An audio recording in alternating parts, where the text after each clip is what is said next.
So I started on brake pad swaps last week, and I figured I would continue again into this week with another brake pad swap. This one for a car that, unlike the Miata, actually needs a brake pad swap, and that's my Camaro SS 1 Elite.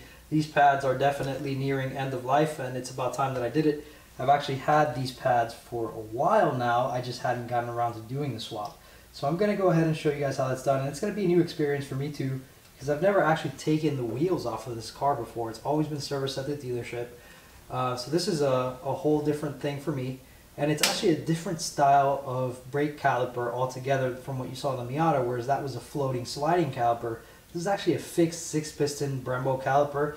It's the same caliper that's on a ton of sports cars right now in general, at least in the basic structure. I'm sure they always change the exterior somewhat to suit the manufacturer preference, but the brake pad swap for this should be the same as the higher end Mustangs, some Porsches probably, Lamborghinis even. It's the same general idea. Brembo calipers, pads are held in by pins. So I'll go over that, and you guys get to come along on the experience with me. Alright, so just like I did with the Miata, I broke the lug nuts before lifting the car up. Now I have the car up in the air on one corner, this being a very heavy car. I'm going to take my time and do one side at a time instead of putting the whole front up on jack stands, taking off both wheels. It's just a little bit safer doing it that way. So if you look, I'm also leaving a jack stand and the jack itself installed on that one side. This is on purpose, just so I have the extra safety of having both the jack and the jack stand. The jack stand itself could probably take the car, but I got these from a friend of mine, and I don't really trust them very much, so I'm gonna have, you know, some extra added security around that. So I'm gonna go ahead and take off the wheel now, which is a pretty easy process. I've already broken the lug nuts. As I said, these things are at 140 foot-pounds, so it requires a little muscle, but other than that, it's nothing out of this world. So let's go ahead and do these pads now.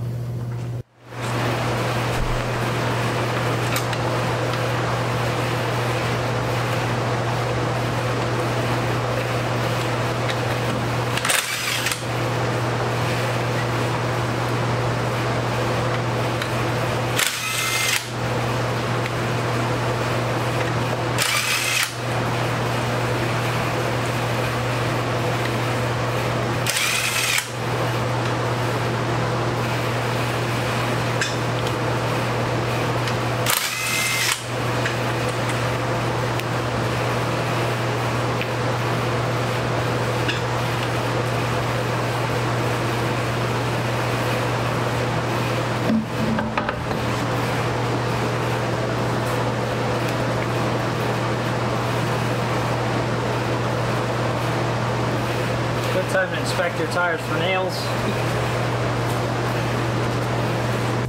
So functionally, this brake pad swap is a little bit easier than the swap on the Miata.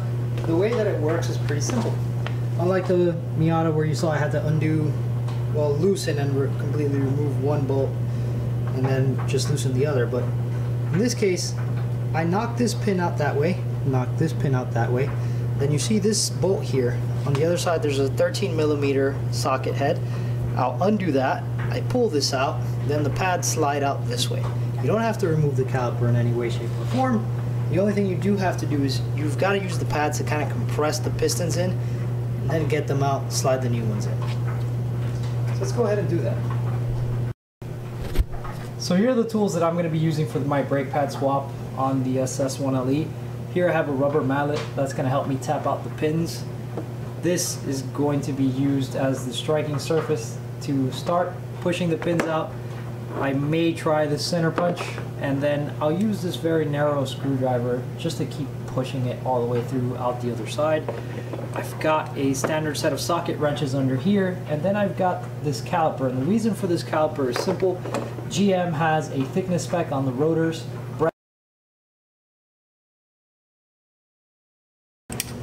So I'm going to go ahead and measure these. My micrometer would do a much better job than a caliper, by the way. See where we're at.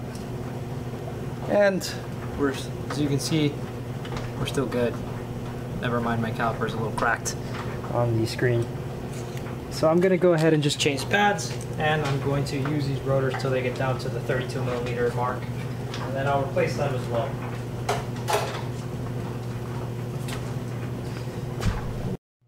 Alright, so let's start knocking out those pins. Start with the top.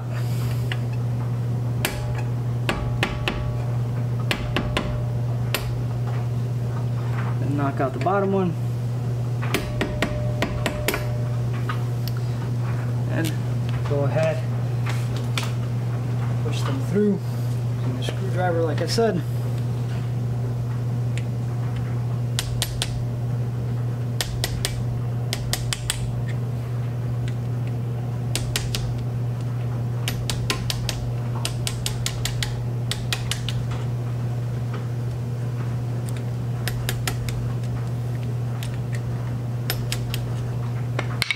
Alright, have to jiggle it a little bit. Once you've grabbed it on the backside, you should be able to pull it out without too much difficulty. So that's that. Spring's gonna come loose when you do that. Remove the spring. Then you can remove the other pin. So now let's see about that 13mm bolt on the back of that. Brake line is kind of in the way, but not too bad.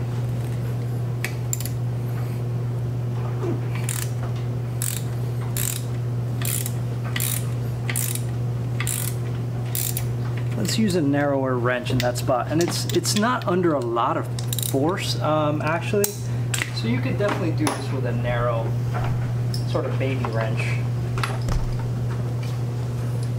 Is exactly what I'll do now.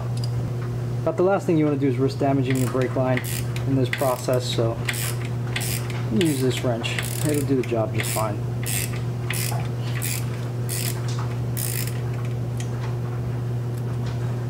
Of course, at some point, the head of the screw will start to spin, so you've got to kind of push down on it with your finger in order to finish getting the bolt out. That's that. And we'll take this out. Now at this point, all we really have to do is compress the existing pads, pull them out, and slide the new pads in and redo the pins and the bolt. The bolt itself, you tighten down to 22 foot-pounds, and pins just get tapped back in. The only real complexity here is compressing the pistons. I've seen people use a special pad spreader tool for that. I don't have that, but I did read on the forums where someone did a how-to on these brake pads, and the guy said you can spread them apart by hand if you're strong like Bull, or about half as strong as he is. So let's assume for a second that that was sarcasm and he means it's not really that hard, because he also followed it up with, you know, if you can't do it like that, then get a pad spreader tool and probably a set of weights, Francis. So I'm gonna assume that a normal strength individual can probably push them apart. I'm gonna try that now. And if I fail at it, I guess I gotta go buy a pad spreader tool because I need to lift more weights.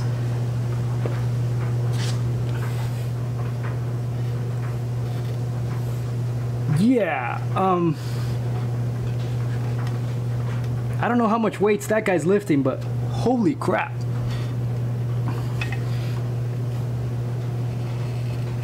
Oh, sorry, I was talking crap. It's going, it's compressing. Interesting, so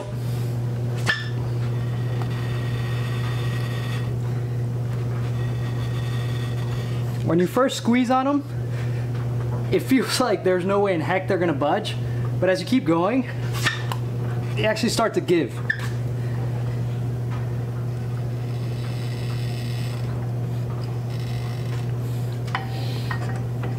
And now, came right out. Beautiful. So what do you know? Apparently I am strong like Bull, or at least half as strong.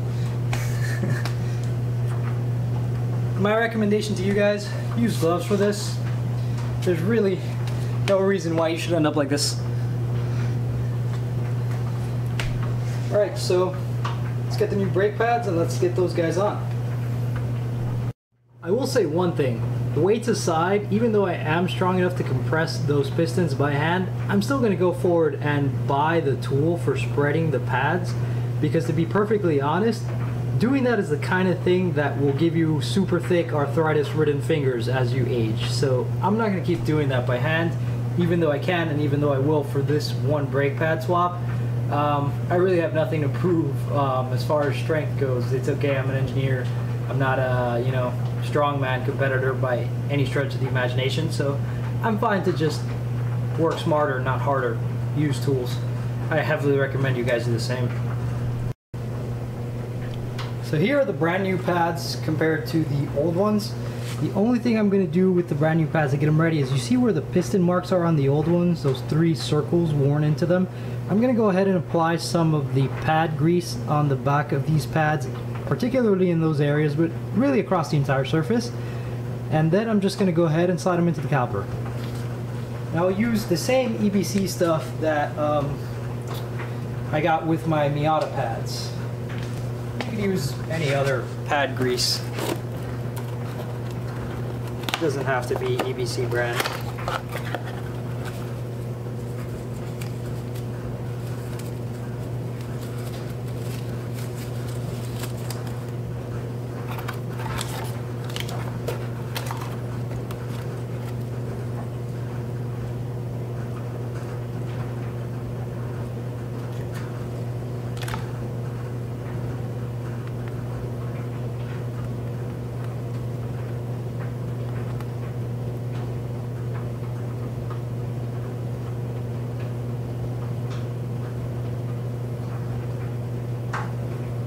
Again, don't need a ton of this stuff, don't overdo it.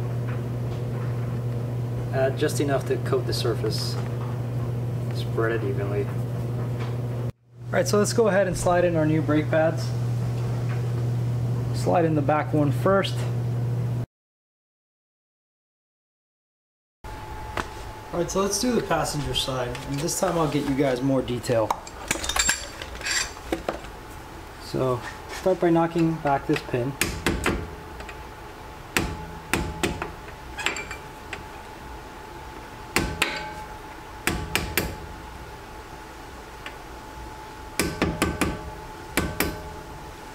Alright, now let's put the little screwdriver on here, knock it all the way through.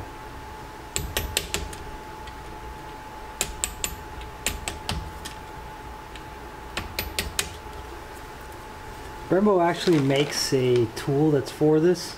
They're just out of stock on Amazon. Unfortunately, I don't have it today, but as soon as it's in stock again, I'm gonna get me one. Alright.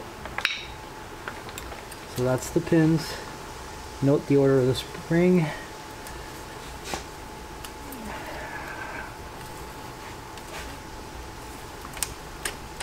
You push down on the spring, makes it easier to take this pin out. So spring goes like this. Keep that in mind. This triangulated portion goes to the bottom. Alright, let's put my upper spring. Keep everything in the same order that I took it out. Let's do this 13mm bolt here.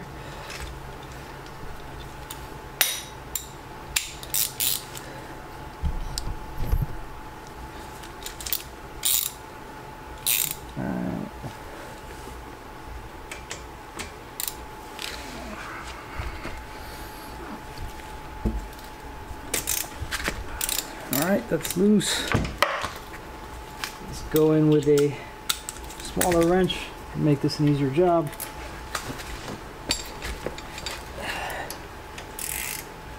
Oops, that's tightening. This is loosening.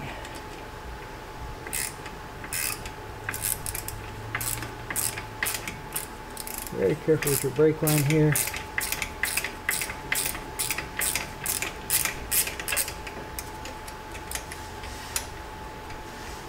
This will pop out and spin, so push down on it so it stays in place and stays tight, and you can keep undoing the bolt.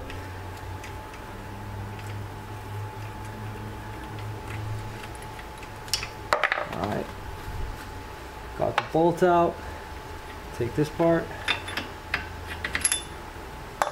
Alright, now here's the part that requires some manhandling.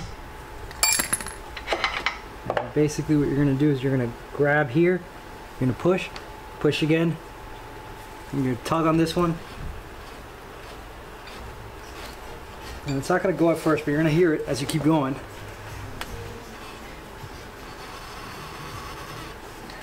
Hear that? The sound of the pistons compressing. That side's fully compressed. Let's get up onto my feet for this side. Keep pushing. Alright, so these are now loose. Pop them out. And your old pads are out. Let's get our new ones. Alright, so at this point we're going to go ahead and we're going to add the grease to the back of our brand new pads, specifically in the middle and on the outer sides where the pistons tend to make contact.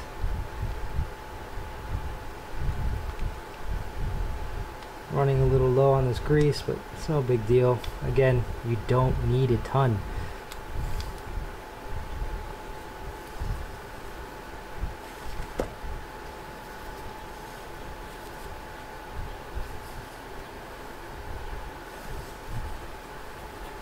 Just enough to lubricate the contact points between the pads and the pistons.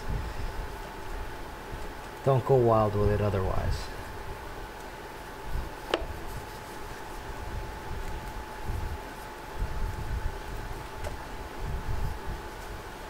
I bet you the factory pads probably didn't even have any of this on there.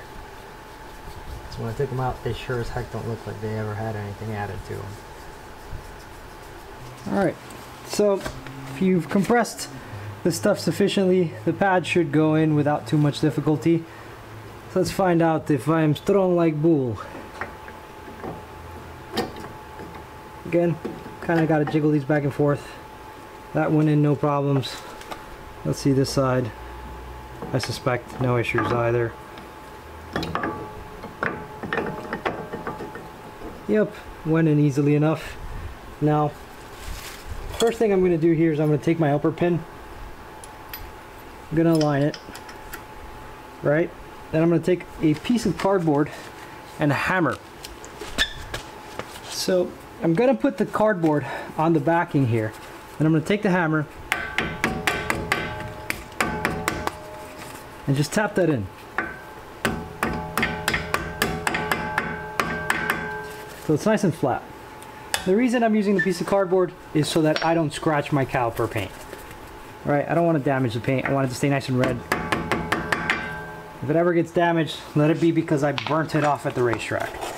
Alright, next order of business. I'm going to put back in this bolt. But I'm not just going to put this back in willy-nilly. I'm going to grab some blue Loctite. I'm going to add some of that to the bolt. And it came out a tad thick there.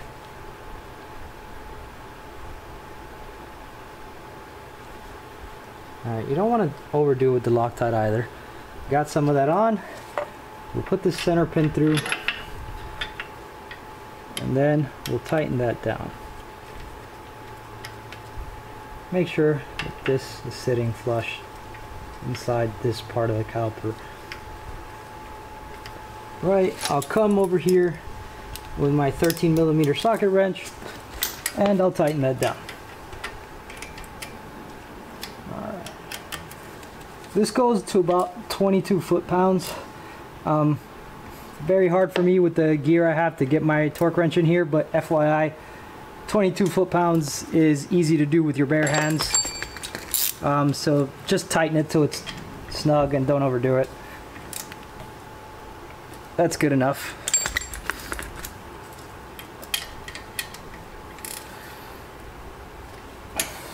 Alright, having done that bolt, now we take the spring and the next pin. But before you even bother with the spring, take the next pin and guide it through and make sure that your pads are aligned properly so that the pin goes in easily. Right? Now with that done, then take the spring, slide it under the first pin, pop this down. You're gonna need a little bit of force to do it. All right, now it's gonna try to push the pin away out of alignment, so push the spring down. See right there, I'm having trouble aligning. So, mess with it, and there it goes, popped right out. Now I'll take my cardboard, my hammer, and repeat the same process that I did on the other side. Right, there's my cardboard, and I'll come in with the hammer.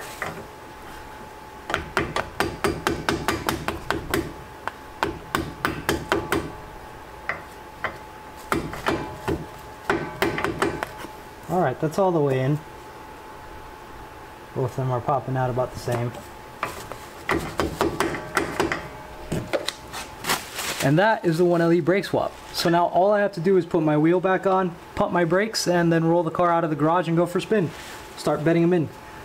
Another key detail is you're going to want to take a piece of sandpaper and just kind of cup this like that and rotate it just to remove any deposits from the previous pads on the rotors, and then you can go and do the bedding of your new rotors. If you just drive on the street, that may not be as big of a key detail, but if you're going to do track, and just in general, this being a high performance car with high performance pads, at some point you're going to drive aggressively. You're going to want to have, you know, your brakes having a nice clean bed in and being as effective as possible. So I personally recommend that you go ahead and do that.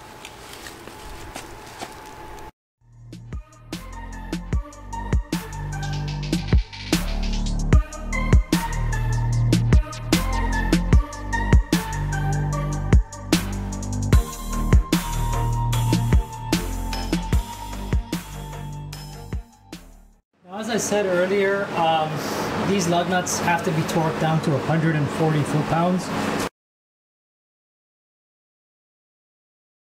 I don't really have a torque wrench that goes that far, so I'm basically going to tighten it as far as my torque wrench goes, and then I'm going to go by hand. I kind of remember how much force was required to undo them, so I'm basically going to tighten them to about that, and later I'll just find someone or buy, you know, 140 foot-pound capable torque wrench and make sure it's torqued down. And that's really more key if you're going to go to the track. I recommend you do it anyway, just because that's what the manufacturer says. In my case, I'll be fine driving around normally until I can get my hands on one. And since I have other cars, I can even actually just let this car sit here until I go get another torque wrench.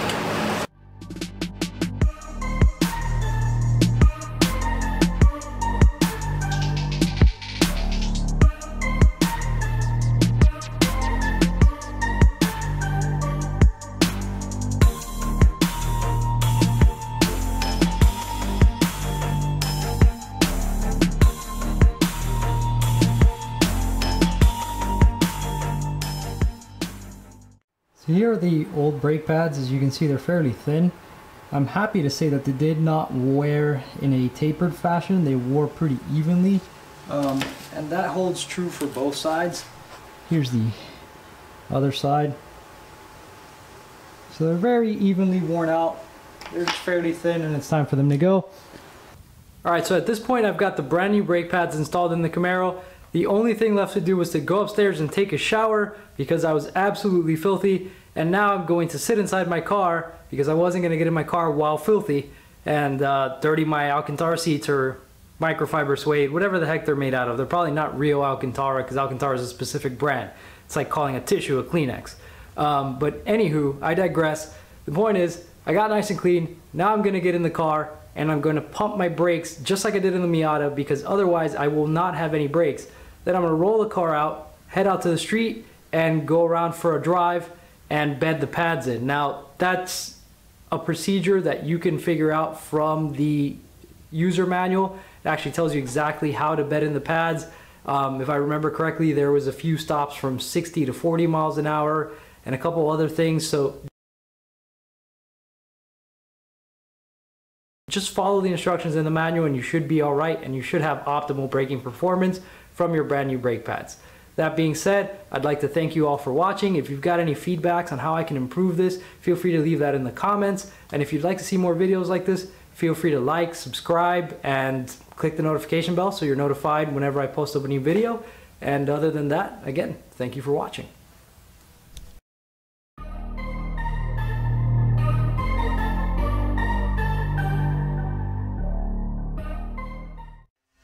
All right, we're in the Camaro. Let's turn it on.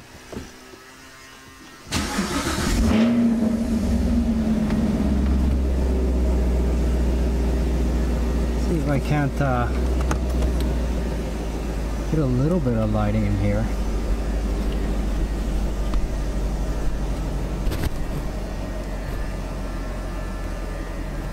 Alright. It'll be very hard to get you a shot of this, but right now I'm just pumping the brake. And of course my brake pedal went all the way to the floor, and then it got stiffer. And as I'm continuing to pump, it's feeling much better. So I probably have functional brakes at this point, and I can reverse out of the garage.